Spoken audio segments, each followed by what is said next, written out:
you know, my little boys, when they were little, they're not little anymore, my little boys, they would always say, Dad, what do you do? And I go, what do you mean? They go, you leave, you come back, you look half dead. What do you do? And so I wanted to, this is going to sound silly, but they were little boys, and I wanted to prove a point. And I said, I can't tell you because you wouldn't believe me. Well, then they're following me around the house all day.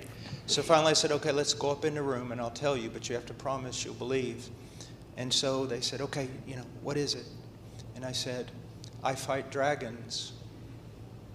And they got real, Dad. And I said, you promised you'd believe. And I looked at him and I said, son, I do. There are dragons in this world. I'm a supernaturalist. The supernatural is more real than the natural. And God's people are out there, sold and bartered and imprisoned and enslaved.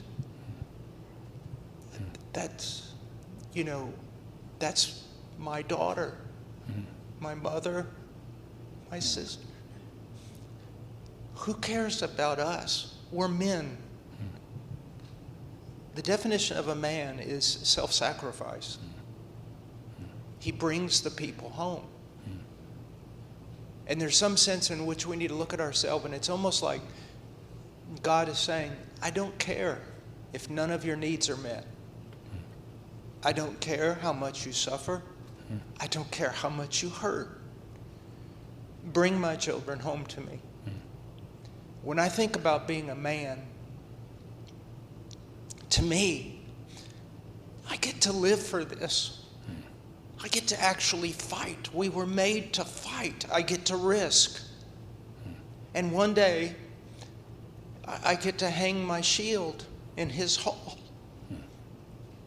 Bring them home. Fight a hell if you have to. Die. Someone said one time to me, if I do this, they'll kill me. I said, then die. But this is what we're made for. And this is what, especially you young men, you were made for. You were made to fight. But for him. And I wish you could see it, because you're just wasting your life.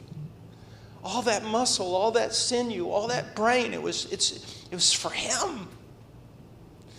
It's for the Son. It's for the Lamb. If you could see him as he is, he's worthy of all glory and honor. And you'll never meet a missionary that regrets what he gave. He'll only regret what he kept. The Lamb is worthy. And if you don't, you're just not seeing him as he is. That's what the Great Commission is about. You know, it's like, long live the King. Long live the King.